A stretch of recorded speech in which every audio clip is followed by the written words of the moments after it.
quwwata illa billah. Asyhadu an la ilaha illallah, asyhadu anna Muhammadar Rasulullah. Allahumma salli ala sayyidina Muhammadin wa ala alihi wa sahabatihi ajma'in, amma ba'd. Bismillahirrahmanirrahim. Wa qala radhiyallahu ta'ala anhu bukratal jum'ati fil madrasati sabi'a Jumadil akhiri sanata khamsin wa arba'ina wa khamsimi'atin ba'da kalamin. Kun aqilan, yang cerdaslah. Kun aqilan, yang cerdaslah. Wala takdzib, jangan bohong dong. Taqulu ana khaifun minallah, kamu bilangnya apa? Aku takut sama Allah azza wa jalla. Wa anta takhafu min ghairihi, tapi nyatanya yang kamu takuti bukan Allah, orang lain. Iya, mitohamu yang kamu takuti. Dununganmu yang kamu takuti, ngomongnya takut Allah. Takut sama istrinya.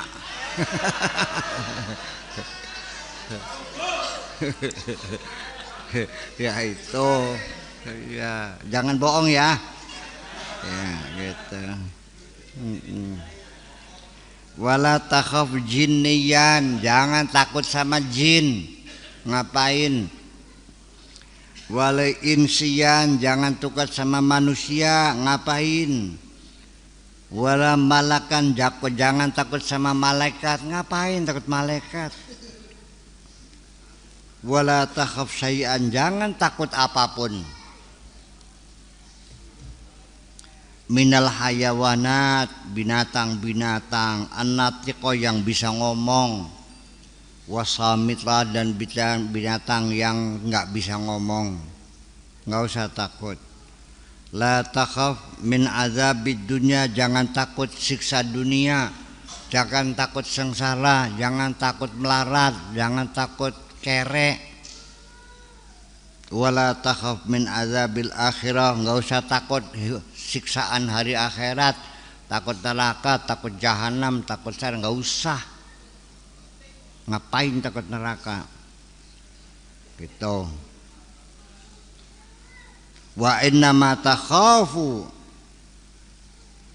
ya minal mu'adzibi bil adab, yang kamu takuti adalah yang punya siksa.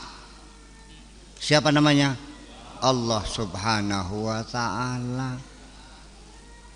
Jangan takut neraka, takut yang punya neraka.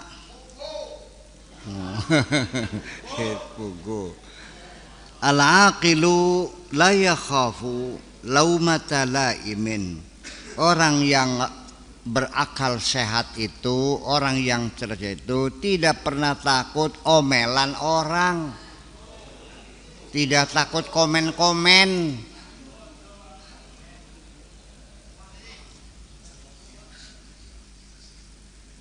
Fi janibillahi azza wa jalla, di samping Allah nggak ada, pokoknya takutnya Allah saja. Mau orang bilang apa, masa bodoh dah, emang gue pikirin. Nah ini yang membuat kamu selalu gamang, menjadi gelisah, takut, ragu-ragu, karena muncul bagaimana nanti komentar orang, bagaimana nanti kata orang. Urusan apa dengan orang? Kamu ngerepotin orang juga enggak, minta tolong sama orang juga enggak, urusan apa? Ya silakan aja, komentarmu terserah kamu. Mau hina aku hinalah, mau nyanjung aku sanjunglah, nggak ada urusan kok. Aku juga tidak minta disanjung oleh kamu, enggak. Mau menghinaku silakan hinakan, aku tidak akan pernah sakit hati dengan hinaanmu. Kenal juga enggak kok. Utang juga enggak, ngerepotin enggak. Urusannya apa? Iya. Ada orang yang hidungnya pesek, Ngapain kamu komentar-komentar?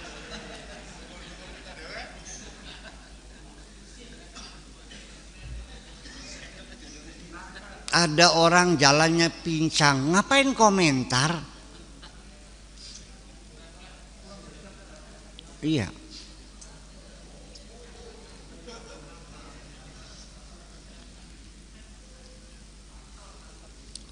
Artinya orang yang banyak ghibah, namimah, ya, menilai orang lain. Kayaknya kamu menganggap dirimu paling tinggi di dunia ini. Semuanya kamu komentari. Sepertinya akulah orang yang paling alim di dunia ini. Ini ceramahnya nggak enak, ini kacau, ini nggak bener, ini murtad, ini kafir. Semuanya hanya akulah yang paling hebat. Orang waras nggak tuh? Koplak. Prangsane. Amit-amit pitung turunan aja tina mati nemu manusia makono ning kene iki. Iya, jangan menyakiti hati orang lain dong. Yang tahu sopan santun, nggak usah berkomentar. Ya sudahlah, kalau kamu nggak suka, ya udah nggak usah didengerin. Kok susah banget sih?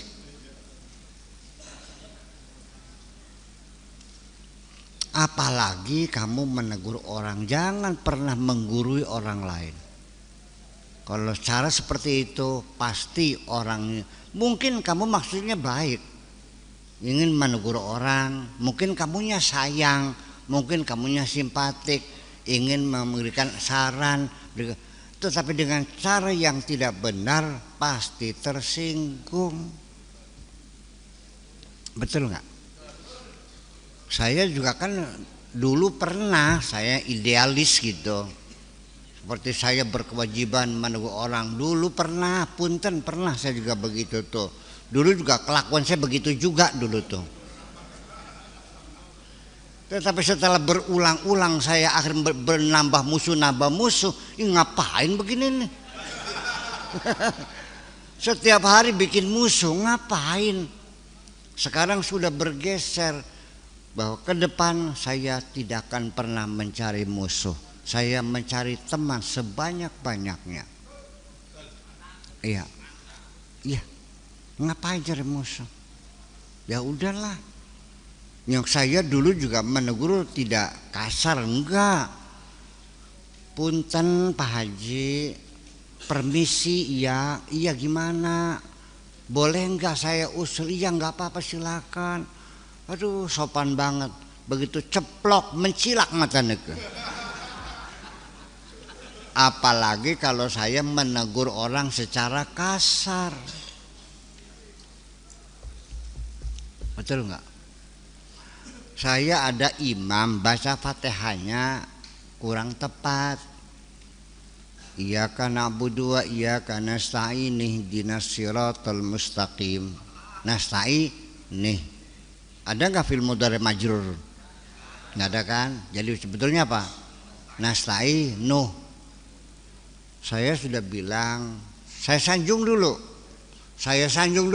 Aduh, tadi Pak Imam suaranya enak, lagunya bagus sekali, makhorijnya pas, cuman ada sedikit kayaknya mah bukan nasta'ini tapi nasta'inu. Kamu mondoknya berapa tahun? Waduh, bayangkan. Apalagi kalau saya menegurnya dengan sikap biadab, langsung saya tarik lehernya, saya minggir, salat kamu tidak sah, ini ngaco, kayak ngejak kulit kayak. Tolong saya minta kepada santri-santri saya, jangan berbuat kasar seperti itu. Sebelum Anda menegur, coba perhitungkan dulu apakah bisa atau tidak, pantas atau tidak.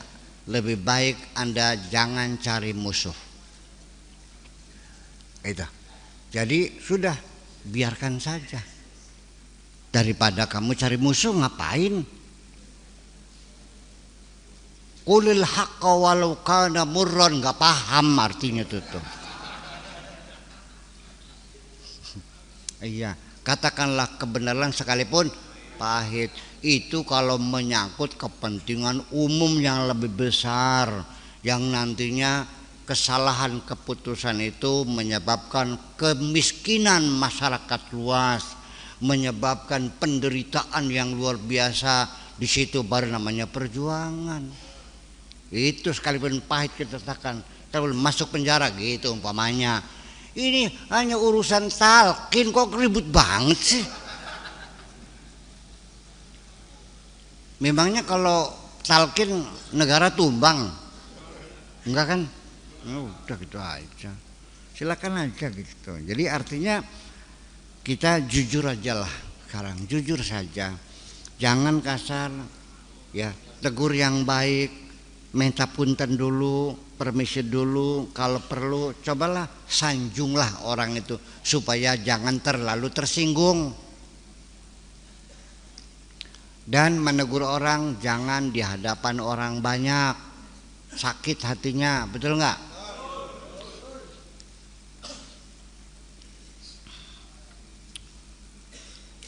Di majelis taklim jangan menegur di depan orang banyak. Artinya lebih dari satu orang itu namanya orang banyak, ya enggak? Kalau menegur baik-baik sendirian, gitu. Makanya kita juga dulu untuk memperbaiki bacaan Fatihah Imam itu diadakan latihan bersama, ya, adalah penataran. Kalau latihan bersama tidak akan tersinggung karena tidak ada yang disalahkan, kan begitu. Gitu.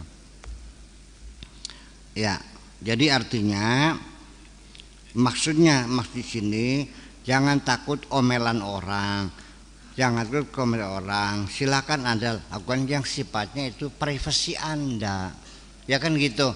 Dalam rangka menjalankan perintah Allah silakan, nggak usah banyak komentar. Kalau Anda yakinnya begitu ya silakan, sudah selesai. Iya, jangan khawatir, laksana aja gitu. Jadi sebaiknya gimana? Sebaiknya ya sudahlah, kalau Anda mendengar orang mengatakan sesuatu, menyindir Anda, menyalahkan, menyudutkan, menghina, mencaci, coba belajar sabar, tidak usah direspon, tidak usah dijawab, ya udah aja, ya katakan terima kasih, jazakumullah. Bisa nggak begitu? Belajar jangan marah. Paham gak saya ngomong nih? Udah jangan diladeni. Udah titik. Untuk menjaga kondusivitas hatimu sendiri, biar jangan merengkel, biar ususnya jangan protol. Ya udah, mangga, terima kasih. Belajar untuk tidak merespon hal-hal yang negatif. Kalau ada anjing menggigitmu, nggak usah anjing itu kamu gigit lagi. Lebih baik kasih aja anjing itu, kasih makan yang banyak sampai kenyang. Kalau anjing itu pernah dikasih makan satu kali saja, selamanya tidak mungkin menggigit kamu.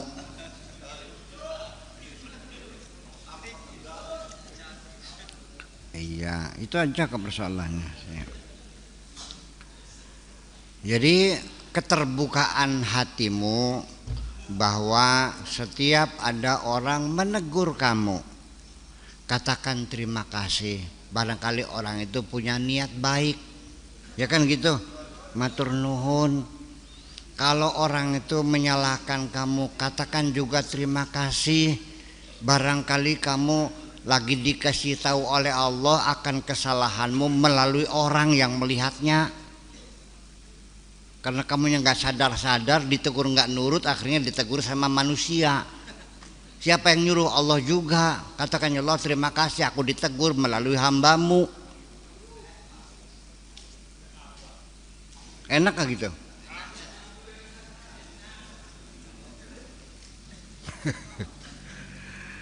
Lah, tolong jangan cari musuh, cari teman sebanyak-banyaknya boleh. Orang yang tidak suka kamu, jangan kamu benci siapapun. Jangan ada dendam dan kebencian kepada siapapun. Katakan ya Allah, ampunilah mereka. Ya, nurut nggak? Nggak usah dijawab ya. Nah, jawabnya satu, terima kasih. Nggak usah dijawab. Ya, bagaimana sih?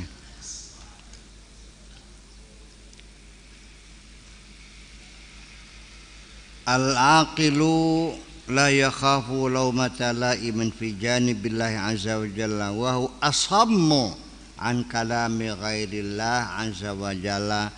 Dia itu kupingnya budeg, tidak bisa mendengarkan omongan siapapun, yang kedengar hanya omongannya Allah saja. Nah,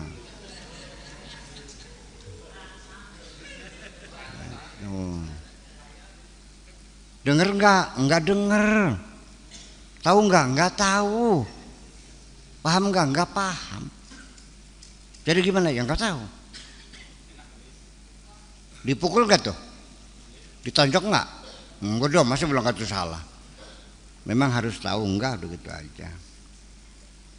Al khalqu kulluhum indahu ajazah. Semua makhluk itu, semua menurut Allah semuanya dah tidak mampu, tidak bisa, lemah semuanya. Marda semuanya, penyakit semuanya, sakit semuanya. Fuqara, miskin semuanya di sisi Allah. Nggak ada orang kaya, sakit semuanya itu. Orang gempor semua. Hadza wa amsaluhu humul ulama alladzina yantafi'u bi'ilmihim al-ulama. Itu semuanya adalah seperti para ulama-ulama alladzina yantafi'u bi'ilmihim al-ulama bisyar'i. Ya, artinya yang diberi, yang dimanfaatkan ya oleh para ulama bisyara'i wa haqa'iqil Islam, yang bisa memberi manfaat kepada orang lain dengan pemahaman-pemahaman syariat dan hakikat-hakikat Islam. Hum attiba'ul ladzina, mereka itu adalah para dokter-dokter. Atibauddin, mereka adalah dokter-dokter agama. Al-jabiruna likasrihi, mereka yang bisa menjahit yang sobek, mereka bisa menjahit menambal yang pecah dari urusan agama ini. Ya man qad inkasara dinuhu, wahai orang yang agamanya pernah patah, ya, taqaddama ilaihim, silahkan temuilah mereka, datanglah kepada mereka, minta nasihat, minta petuah. Itu. Yang mencaci maki ada. Nah, kalau Allah marah, mereka akan dihukum karena yang dihina kekasihnya. Paham nggak? Saya dihina, saya nggak marah, tapi anak saya yang saya cintai kau hina, saya marah loh. Percaya nggak? Kekasih Allah nggak marah, tapi Allah yang marah ketika kekasihnya dihina-hina. Nanti hukumannya ada hukuman zahiran, ada hukuman batinan. Kalau hukuman zahiran, kamu kena musibah, tabrak mobil, gigit ular, ya kena penyakit kanker, mampus loh, zahir. Nah, kalau di hukuman batin, kamu akan dijauhkan dari agama, akan disesatkan oleh Allah. Gitu, paham nggak?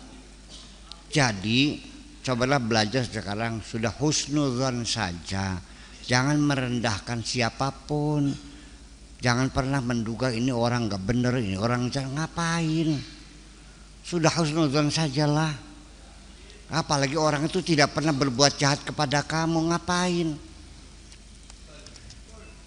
Orang yang berbuat jahat saja harus kau maafkan. Apalagi orang itu tidak pernah menjahati kamu, merepoti kamu juga tidak, mengganggu kamu juga tidak, memusuhi kamu juga tidak. Urusan apa kamu memusuhi orang lain? Pakai otak yang sehat dong. Orang makan sendiri, bangun sendiri, tidur sendiri, nggak ada. Kok kamunya berkomentar, kok ngapain sih? Ya, barangkali orang yang kamu hina-hina itu kekasih Allah, bohong kan sih? Iya kan? Kita nggak tahu. Bahkan sekalipun kamu melihatnya dia melakukan kemaksiatan menurut kamu, kan gitu. Bisa saja itu pura-pura untuk menutupi dirinya kok. Waliullah kalau diperhatikan, dititeni, wali itu kalau meludah tidak pernah ke kanan, lo ke kiri. Begitu dia sadar ada orang mengintai, sengaja meludahnya ke kanan. Kalau kamu mengatakan wali nggak pernah pacaran, sengaja dia cari perempuan dibayar, tolong pura-pura pacaran, supaya kamunya tidak percaya. Jadi itu SOP-nya mereka itu harus menyembunyikan diri, harus menyembunyikan diri, karena ini kepangkatan yang secret, bukan kepangkatan militer, polisi, jabatan birokrasi. Iya, malah syukuran naik pangkat golongan 3A. Iya, syukuran bisa jadi naik kepala dinas. Ya kalau di tingkat wilayatullah mah yang nggak ada begitu tuh. Malah semakin tinggi pangkatnya semakin tersembunyi. Iya, kalau yang modal mandu di jalanan bawa stand, bawa tank baja itu mah prajurit. Kalau jenderal mah nggak pernah ke jalan. Tahu nggak? Iya. Mana ada jenderal bawa tank baja, ngaco kamu mah. Jadi kalau ada orang yang suka menunjukkan kesaktian, itu paling tinggi pangkatnya kopral. Paham? Kalau jenderal mah hanya bawa tongkat komando. Pistol juga enggak kok. Tapi sekali tunjuk serbo habis semuanya itu. Paham nggak? Iya, itu. Jadi kalau kamu ngelihat orang sakti bisa sembar sembuh segala macam tuh, ulah dumung tuh, itu artinya pangkatnya masih kopral gitu. Kayak saya nih kan kopral ini. Gitu. Iya, udah ngaku aja, iya, udah kopral gitu.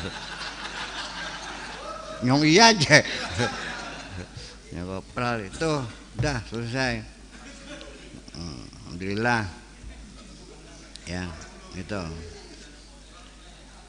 Ya. Ihata yujbiru kasraka, supaya dia akan mengelas kembali, menyambung kembali yang pecah dalam dirimu itu. Ya. Luka hatimu supaya diobati lagi, memberikan pencerahan. Ya kan? Pulang-pulang hati sejuk, alhamdulillah. Gitu. Alladzi anzala ad-da' huwa alladzi yunazzilu ad-dawa. Yang membuat penyakit, ya dia jugalah yang membuat obatnya. Huwa a'rafu bil maslahati min ghairihi. Dialah yang paling tahu dari yang lainnya. La tattahim rabbaka, jangan sekali-kali kamu menuduh Tuhanmu azza wa jalla fi fi'lihi, dalam perbuatannya. Jangan menuduh Allah dalam segala kebijakannya. Sudah sami'na wa ata'na. Nafsuka aula bituhami, nafsumu sendiri yang paling layak untuk kau curigai. Jangan menuduh Allah. Walaumu min ghairiha, dan silakan cacilah dirimu sendiri, salahkan dirimu sendiri, jangan menyalahkan siapapun. Qul laha al-ata'u liman ata', akan diberi reward untuk orang yang taat. Wal asa liman asa, untuk yang lawan dikasih pentungan. Idza aradallahu azza wa jalla bi'abdin khairan, kalau Allah menghendaki sesuatu kepada hambanya dengan kebaikan, salabahu, dikuranginya, dicabutnya kebaikan itu, uangnya hilang, dompetnya hilang, mobilnya tabrakan, rumahnya kebakar, sawahnya kena kelowor. Fa in sabara, kalau ternyata hamba itu sabar menanggung penderitaannya, tetap bertahan dan berbaik sangka, rafa'ahu, baru diangkat. Setelah diuji ternyata lulus, diangkat, naik pangkat. Jadi kalau kamu pengen naik pangkat, ya siap diuji dulu. Lulus naik pangkat, nggak lulus yang ngendog. Gitu aja. Lah itu makanya. Iya. Wa tayyabahu, dan akan diberikan kebaikan-kebaikan. Wa atahu, dan akan diberi kado-kado. Wa afnahu, dan akan diberikan tingkat kefanaan. Artinya kebahagiaan yang sempurna, sudah fana, sudah tidak sakit hati lagi, tidak marah, tidak kecewa, tidak sedih. Enak enggak? Jadi salah satu yang Allah kasihkan kepada para kekasihnya, semua rasa ketakutan, kebencian, kemarahan itu akan dihilangkan semuanya dari diri kita, dan kita mengalami kedamaian yang sempurna. Inna awliya Allah la khaufun alaihim wa lahum yahzanun. Dua sifat ini, khauf takut dan huzan kesedihan, ini adalah bibit asal berbagai penyakit kejiwaan dari dua, takut dan kesedihan. Hanya dua, takut dan kesedihan. Kenapa kesedihan? Karena kesedihan, ketakutan ini adalah salah satu kondisi psikologis yang menjadi sumber segala macam gejala kejiwaan kamu. Selalu di belakangnya ada yang tersembunyi, yaitu rasa takut. Kegelisahanmu itu bersumber dari ketakutanmu, kecemasanmu dari ketakutanmu, keraguan-raguanmu, ketakutanmu, kebimbangan, ketakutan, kegaduhan dari takutmu, kecemasan, putus asa. Semua penyakit yang seperti itu di belakangnya ada satuannya, namanya al-khauf, bibit awalnya itu. Oke. Jadi hanya dua ini, itu mewakili seluruh penyakit-penyakit kejiwaan, al-khauf wal huzn. Ngomong nih. Oke, yuk, assalamualaikum.